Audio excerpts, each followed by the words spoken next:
إن الحمد لله نحمده ونستعينه ونؤمن به ونتوكل عليه ونعوذ بالله من شرور أنفسنا ومن سيئات أعمالنا من يهده الله فلا مضل له ومن يضلل فلا هادي له وأشهد أن لا إله إلا الله وحده لا شريك له وأشهد أن محمدا عبد الله ورسوله صلى الله عليه وعلى آله وصحبه وسلم تسليما كثيرا إلى يوم الدين أما بعد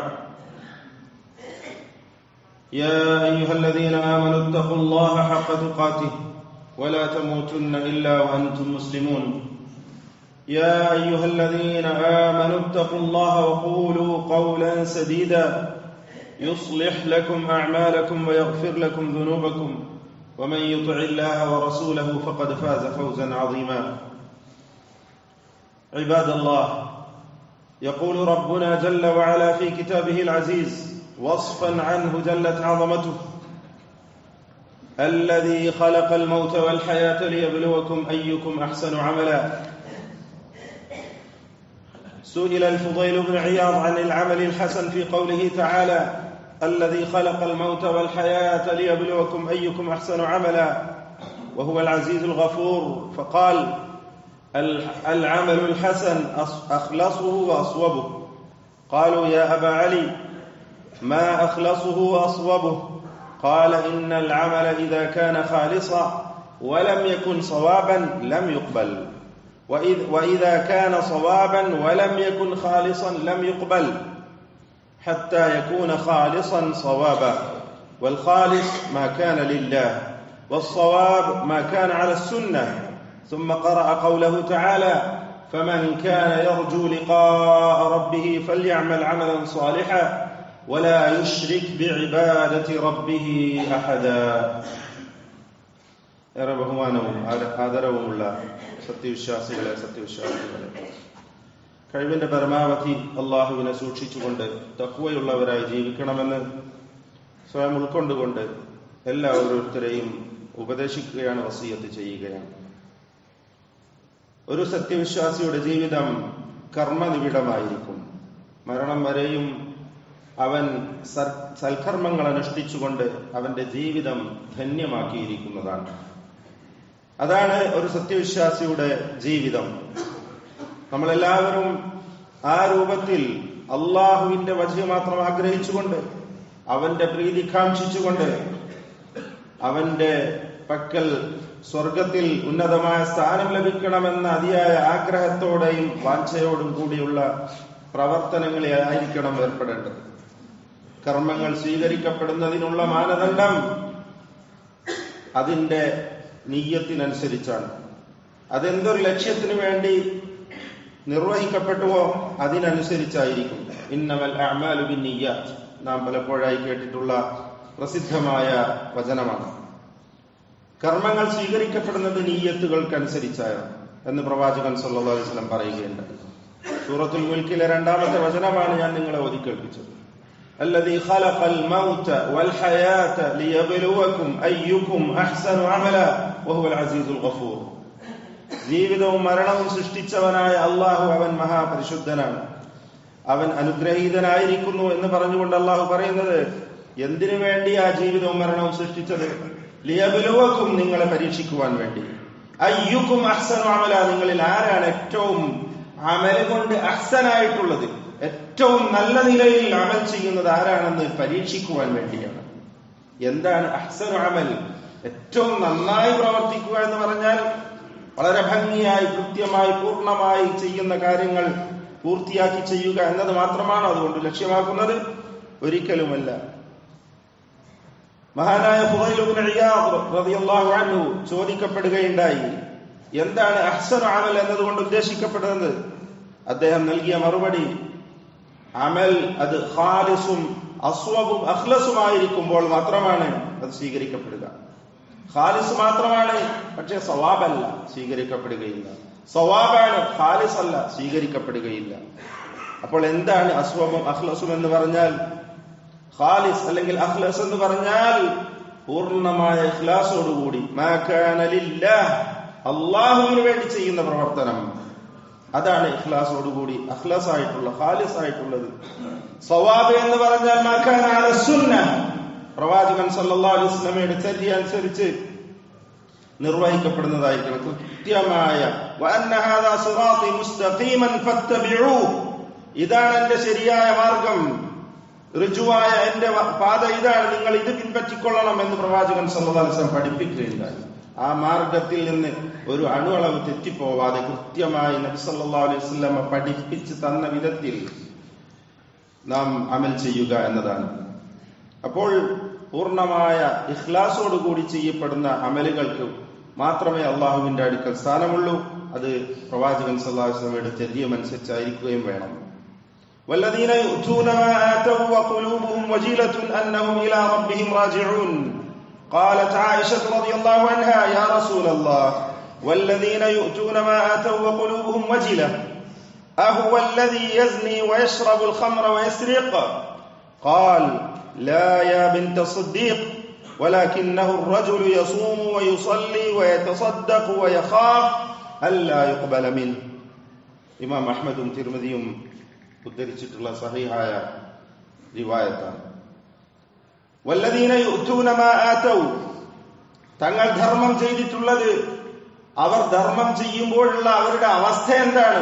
ഖുലൂബുഹും വജില, അവരുടെ ഹൃദയങ്ങളിൽ ഉണ്ടാകുന്ന ഒരു വികാരം അല്ലാഹു സുബ്ഹാനഹു വ തആല ഇവിടെ എടുത്തു പറയാണ് സൂറത്തുൽ മുഅ്മിനൂൻ 60-ാമത്തെ വചനത്തിൽ. അവരുടെ ഹൃദയങ്ങൾ വിറകൊള്ളുന്നതായിരിക്കും, ഭയപ്പാടുള്ളതായിരിക്കും, അവരുടെ ഹൃദയങ്ങൾ പേടിച്ചുകൊണ്ടാണ് അവർ ധർമ്മം ചെയ്യുന്നത്. അന്നഹും ഇലാ റബ്ബിഹിം റാജിഊൻ, തങ്ങൾ തങ്ങളുടെ നാഥനിലേക്ക് മടങ്ങിപ്പോകുന്നവരാണെന്ന ചിന്തയോടുകൂടി. ആയിഷ റളിയല്ലാഹു അൻഹ ചോദിക്കുകയാണ്, എന്തിനാണ് അവരുടെ ഹൃദയങ്ങൾ വിറകൊള്ളുന്നത്, എന്തിനാണ് അവർ ഭയപ്പാടുള്ളവരായിത്തീരുന്നത്? അവർ വ്യഭിചരിക്കുകയും മദ്യപിക്കുകയും മോഷണം നടത്തുകയും ചെയ്യുന്നവരായതുകൊണ്ടാണോ? നബി സല്ലല്ലാഹു അലൈഹി വസല്ലം നൽകിയ മറുപടി ലാ യാ ബിൻത സിദ്ദീഖ്, സിദ്ദീഖിന്റെ മകളെ ഒരിക്കലുമല്ല. മറിച്ച് ഒരു വ്യക്തി അവൻ നോമ്പെടുക്കുന്നു, നമസ്കരിക്കുന്നു, സദഖ ചെയ്യുന്നു, അതോടൊപ്പം അവൻ ഭയപ്പെടുകയാണ് അല്ലാ യുഖ്ബല മിൻഹു, അത് അവനിൽ നിന്നും സ്വീകരിക്കപ്പെടുകയില്ലേ എന്ന്. ആ ഒരു മാനസികാവസ്ഥയോടുകൂടിയായിരിക്കണം നമ്മൾ അമലുകൾ ചെയ്യേണ്ടത്. അതാണ് ഈ വചനത്തിലൂടെ അല്ലാഹു സുബ്ഹാനഹു വ തആല നമുക്ക് പഠിപ്പിച്ചു തരുന്നത്. അപ്പോൾ പലപ്പോഴും ആളുകൾക്കുണ്ടാകുന്ന അവസ്ഥ എന്താണ്? രണ്ടാളുകൾ കണ്ടു കഴിഞ്ഞാൽ അപ്പൊ നല്ല പൂർണ്ണമായ രൂപത്തിൽ അമൽ ചെയ്യും.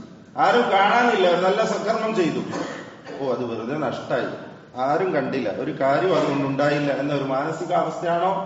എന്നാൽ അറിയുക, നമ്മുടെ മനസ്സിൽ നിഫാഖ് കുടികൊള്ളുന്നുണ്ട്. നിഫാഖിന്റെ അതിന്റെ പ്രതിഫലനമാണത്. റിയായ് കടന്നു വരിക എന്നത് വളരെ ഗുരുതരമായ തെറ്റാണ്, ഗുരുതരമായ. നബി സല്ലല്ലാഹു അലൈഹി വസല്ലം പറയുകയുണ്ടായി, അഖ്വഫു മാ അഖാഫു അലൈക്കും അശ്ശിർക്കുൽ അസ്ഗർ, ഏറ്റവും ചെറിയ ശിർക്കിന് ഞാൻ നിങ്ങളുടെ മേൽ അങ്ങേറ്റം ഭയപ്പെടുന്നു. എന്താണ് ശിർക്കുൽ അസ്ഗർ? അത് റിയാ ആണ്, ലോകമാന്യമാണ്, മറ്റുള്ളവർ കാണണമെന്ന ആഗ്രഹമാണ്. അങ്ങനെ ഉണ്ടാവാൻ പാടില്ല. അലി റളിയല്ലാഹു അൻഹു പറഞ്ഞതായി ഇപ്രകാരം വന്നത് നമുക്ക് കാണുവാൻ സാധിക്കും. ലിൽ മുറാഇ സലാസു അലാമാത്, റിയാ ഉള്ള, ലോകമാന്യമുള്ള, ആളുകൾ കാണണമെന്ന് ആഗ്രഹിച്ച് പ്രവർത്തിക്കുന്ന ഒരാൾക്ക് 3 അവസ്ഥകളുണ്ട്. എന്താണത്? യക്സലു ഇദാ കാന വഹ്ദഹ്, അവൻ ഒറ്റക്കായിരുന്നാൽ മടിയനായി, അങ്ങേയറ്റം അലസതയോടുകൂടിയാണ് അമൽ ചെയ്യുക. വയൻഷതു ഇദാ കാന ഫിന്നാസ്, ജനങ്ങൾക്കിടയിലാകുമ്പോൾ അങ്ങേയറ്റത്തെ നശാത്തോടുകൂടി, അല്ല ഉന്മേഷത്തോടുകൂടി അവൻ അമൽ ചെയ്യുക.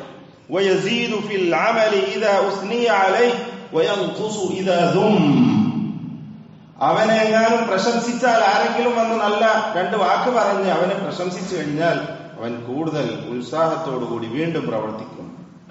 ആരെങ്കിലും ആക്ഷേപിച്ചല്ല, അതെങ്ങനെ വേണ്ടായിരുന്നു, അങ്ങനെ എന്തെങ്കിലും പറഞ്ഞു കഴിഞ്ഞാൽ ഉറപ്പാണ് അവൻ ചെയ്തത് നല്ല കാര്യമാണെന്ന ബോധ്യത്തോടു കൂടിയാണ് ചെയ്തതെങ്കിലും അവല്ലവനും അവനെ വല്ല ആക്ഷേപവാക്കും അവന് നേരെ നൽകിയാൽ, അവനോട് പറഞ്ഞു കഴിഞ്ഞാലോ അവനതിൽ വീഴ്ച വരുത്തുന്നവനായിരിക്കും. ഇത് മുറായിയുടെ, ലോകമാന്യന്റെ 3 ലക്ഷണങ്ങളായി പറയപ്പെട്ടിട്ടുള്ളതാണ്. അപ്പോൾ സൂക്ഷിക്കുക, ഇത്തരം ഗുരുതരമായ അവസ്ഥകൾ നമ്മുടെ മനസ്സിലേക്ക് കടന്നു വരുന്നത്, നമ്മുടെ ജീവിതത്തിലേക്ക് കടന്നു വരുന്നത് സൂക്ഷിക്കേണ്ടതാണ്.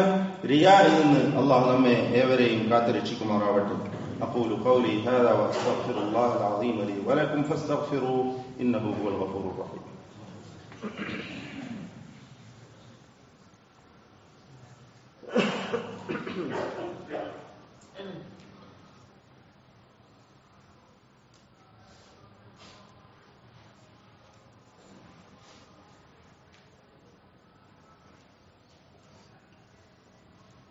الحمد لله رب العالمين والصلاة والسلام على أشرف الأنبياء والمرسلين وعلى آله وصحبه ومن سار على دربه واستنى بسنته إلى يوم الدين. أما بعد اتقوا الله عباد الله.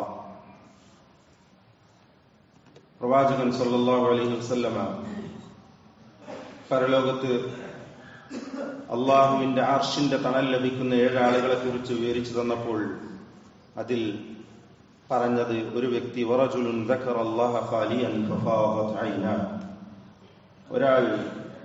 അയാൾ ഒഴിഞ്ഞിരുന്ന് അള്ളാഹുവിനെ ഓർക്കുന്നു, അവന് വേണ്ടി ദിക്ർ ചെയ്യുന്നു, അവന് വേണ്ടി ആരാധനകൾ അർപ്പിക്കുന്നു, ദുആ ചെയ്യുന്നു, അപ്പോൾ അവന്റെ കണ്ണുകൾ നിറഞ്ഞു.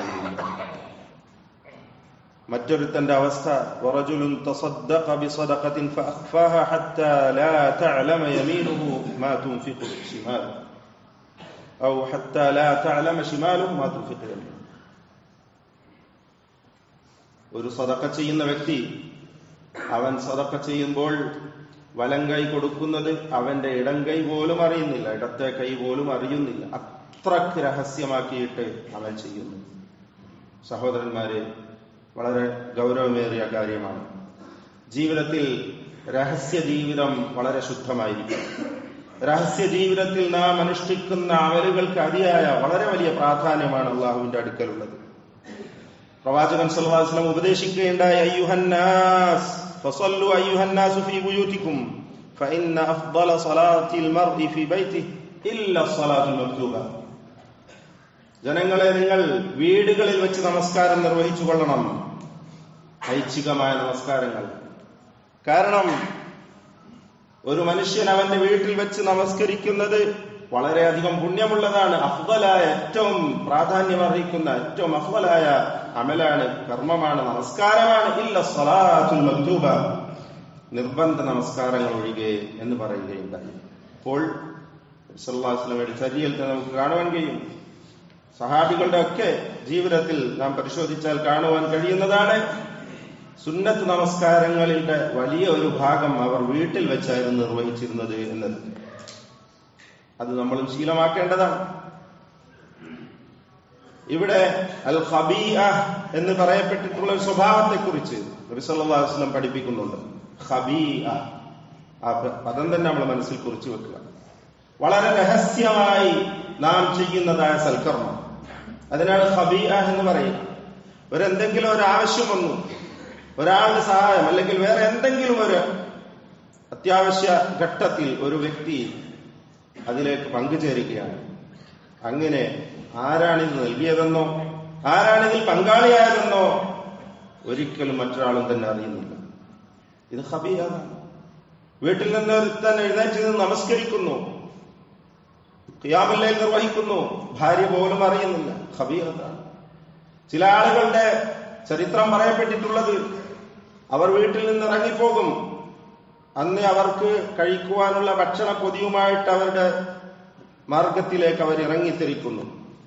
വീട്ടുകാർ വിചാരിക്കുന്നു ഈ ഭക്ഷണം അയാൾക്ക് വിശക്കുമ്പോൾ കഴിക്കുവാനുള്ളതാണ്. അങ്ങനെ അയാൾ രാത്രി തിരിച്ചു വരുന്നു, കുടുംബത്തോടൊപ്പം ഇരുന്ന് അശാ അഥവാ രാത്രി ഭക്ഷണം കഴിക്കുന്നു. പക്ഷെ അയാൾ എന്ത് ചെയ്തു? ആ കൊണ്ടുപോയ ഭക്ഷണം മുഴുവനും പാവങ്ങൾക്കാർക്കോ വിതരണം ചെയ്തു. അയാൾ നോമ്പുകാരനായി.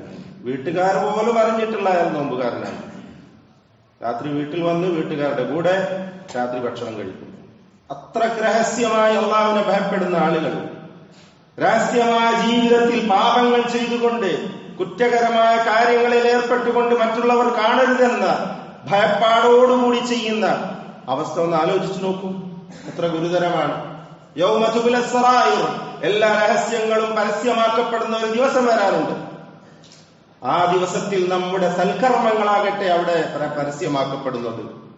നാം രഹസ്യമായി ചെയ്തിട്ടുള്ള സൽക്കർമ്മങ്ങൾ, നബി സല്ലല്ലാഹു അലൈഹി വസല്ലം പറയുകയുണ്ടായി, മൻ ഇസ്തതാഅ മിൻകും അൻ യകൂന ലഹു ഖബീ, വേറെ റിവായത്തിൽ ഖബ് മിൻ അമലിൻ സാലിഹിൻ ഫൽയഫഅൽ, നിങ്ങളിൽ ആർക്കെങ്കിലും വളരെ രഹസ്യമായ ഖബീആയ കാര്യം, അതായത് അത്രക്ക് രഹസ്യമായി ഗോപ്യമായി ചെയ്യുന്ന സൽക്കർമ്മങ്ങൾ സാധിക്കുമെങ്കിൽ അവനത് ചെയ്തു കൊള്ളട്ടെ എന്ന് നബി സല്ലല്ലാഹു അലൈഹി വസല്ലം പറയുകയുണ്ടായി.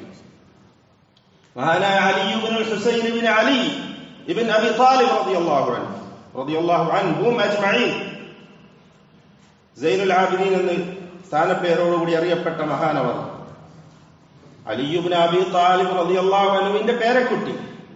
അദ്ദേഹത്തിന്റെ ചരിത്രം പറയുന്നത് എന്താ? മദീനയിലുള്ള പാവപ്പെട്ട ഫുഖറാകളും മസാക്കീനുകളുമായിട്ടുള്ള ആളുകളുടെ വീടുകളുടെ മുമ്പിലൊക്കെ രാത്രിയിൽ ആരോ അന്ന് അവർക്ക് കഴിക്കുവാനുള്ള ഭക്ഷണത്തിന്റെ കിറ്റ് ഇങ്ങനെ കൊണ്ടുവന്ന് വെക്കും. ആരും അറിയില്ല, ആർക്കും അറിയില്ല. കുറെ കാലമായി ഇതിങ്ങനെ തുടരുന്നു. അലി ഇബ്നുൽ ഹുസൈൻ റളിയല്ലാഹു അൻഹു മരണപ്പെട്ട് കഴിഞ്ഞപ്പോ ഈ പരിപാടി നിർത്തലായി. ഇത് നടക്കുന്നില്ല, സംഭവിക്കുന്നില്ല. മറ്റൊരു ചരിത്രത്തിൽ പറയുന്നത് അദ്ദേഹത്തിന്റെ മുതുകിൽ ഇങ്ങനെ വഹിച്ചു കൊണ്ടുപോയതിന്റെ തഴമ്പ് കാണുമായിരുന്നു മയ്യത്ത് കുളിപ്പിച്ച ആളുകൾ. അത്രക്ക് രഹസ്യമായി അദ്ദേഹം ചെയ്തിരുന്ന ആ കർമ്മം അത് അദ്ദേഹമാണ് ചെയ്തത് എന്നത് മരണത്തിന് ശേഷമാണ് ജനങ്ങൾ അറിയുന്നത്. അത്രക്ക് രഹസ്യമായി ചെയ്തിരുന്ന കർമ്മം. ഇതാണ് മുൻഗാമികളുടെ ചര്യ നമുക്ക് കാണുവാൻ സാധിക്കുന്നത്. قال الإمام الشافعي رحمه الله ينبغي للعالم أن يكون له خبيئة من عمل صالح فيما بينه وبين الله تعالى فإن كل ما ظهر للناس من علم أو عمل قليل النفع في الآخرة. هنا إمام الشافعي رحمه الله പറയുകയാണ്, ഒരു ആലിമായ മനുഷ്യന് സൽക്കർമ്മങ്ങളിൽ നിന്ന് ഖബീഅത്ത് ഉണ്ടായിരിക്കൽ അനിവാര്യമാണ്. അവനും അവന്റെയും അള്ളാഹുവിന്റെയും ഇടക്ക് മാത്രമുള്ള ഒരു രഹസ്യ ഇടപാടായ നിലക്ക് ജനങ്ങളുടെ മുമ്പിൽ പ്രത്യക്ഷമായി ചെയ്യുന്ന കാര്യങ്ങളാകട്ടെ, അത് ഇൽമു നൽകലാവാം, അമൽ ചെയ്യലാകാം, എന്ത് തന്നെയായിരുന്നാലും അത് ഖലീലുൻ നഫ്ഇ ഫിൽ ആഖിറ, ഒരു പക്ഷേ പരലോകത്ത് ഉപകാരം കുറഞ്ഞതായിരിക്കും അത്. കാരണം അതിലേക്ക് അല്പമെങ്കിലും റിയാഇന്റെ അംശം കടന്നു വന്നാലോ. ഇമാം അഹ്മദ് റഹിമഹുല്ലാഹ് പറയുകയാണ്, ഉരീദു അൻ അകൂന ഫീ ശിഅബിൻ ബിമക്ക ഹത്താ ലാ ഉഅറഫ് ഖദ് ബുലീതു ബിശ്ശുഹ്റ. എന്താ അദ്ദേഹം പറയുന്നത്? ഞാൻ മക്കയിലെ ഏതെങ്കിലും ഒരു മലഞ്ചെരുവിൽ പോയി താമസിക്കുകയായിരുന്നെങ്കിൽ എത്ര നന്നായിരുന്നു എന്ന് ഞാൻ പലപ്പോഴും ചിന്തിച്ചിട്ടുണ്ട്. ഞാനിങ്ങനെ അറിയപ്പെടാതിരിക്കുവാൻ വേണ്ടി. ഇപ്പൊ ഞാൻ ശുഹ്റത്ത് കൊണ്ട് പരീക്ഷിക്കപ്പെട്ടിരിക്കുകയാണ്, പ്രസിദ്ധി കൊണ്ട്. ഞാൻ ഒരു വലിയ പണ്ഡിതനാണെന്ന് ഇങ്ങനെ ആളുകൾ പറയുന്നു. ഇതെനിക്കൊരു പരീക്ഷണമായി ഞാൻ കാണുകയാണ്. മക്കയുടെ ഏതെങ്കിലും ഒരു പ്രാന്തപ്രദേശത്ത് അല്ലെങ്കിൽ ഒരു മലഞ്ചെരിവിൽ ഒറ്റയ്ക്ക് പോയി കഴിയുകയായിരുന്നെങ്കിൽ എത്ര നന്നായിരുന്നു എന്ന് ഞാൻ ചിന്തിച്ചു പോയിട്ടുണ്ട് എന്ന് അദ്ദേഹം പറഞ്ഞതായി രേഖപ്പെടുത്തപ്പെടുന്നു. സഹോദരന്മാരെ, രഹസ്യ ജീവിതം വളരെ നന്നാക്കി തീർക്കുക. അള്ളാഹുവിനെ ഭയപ്പെട്ടുകൊണ്ട് അവന്റെ വജ്ഹ് ആഗ്രഹിച്ചുകൊണ്ട് ഇഖ്ലാസോടുകൂടി നമുക്ക് എത്രത്തോളം അമലുകൾ ചെയ്യുവാൻ സാധിക്കുമോ അതിനുവേണ്ടി പ്രയത്നിക്കുക. രഹസ്യ ജീവിതത്തിൽ ഇത്തരം അമലുകൾ ചെയ്ത് നമ്മുടെ ജീവിതം ധന്യമാക്കുക. പരലോകത്ത് ഉന്നതമായ സ്വർഗത്തിൽ പ്രവേശിക്കുന്ന ആളുകളിൽ ഉൾപ്പെടുവാൻ അള്ളാഹു നമ്മെ ഏവരെയും അനുഗ്രഹിക്കുമാറാവട്ടെ. റിയാഇൽ നിന്നും സുംഅത്തിൽ നിന്നും നമ്മുടെ അമലുകളെ അള്ളാഹു രക്ഷിക്കുമാറാവട്ടെ. اللهم اجعل أعمالنا خالصة لوجهك الكريم. اللهم تقبل منا أعمالنا كلها واجعلها خالصة لوجهك الكريم. اللهم اغفر لنا ذنوبنا وكفر عنا سيئاتنا وتوفنا مع الأبرار. ربنا اغفر لنا ولإخواننا الذين سبقونا بالإيمان ولا تجعل في قلوبنا غلا للذين آمنوا ربنا إنك رؤوف رحيم.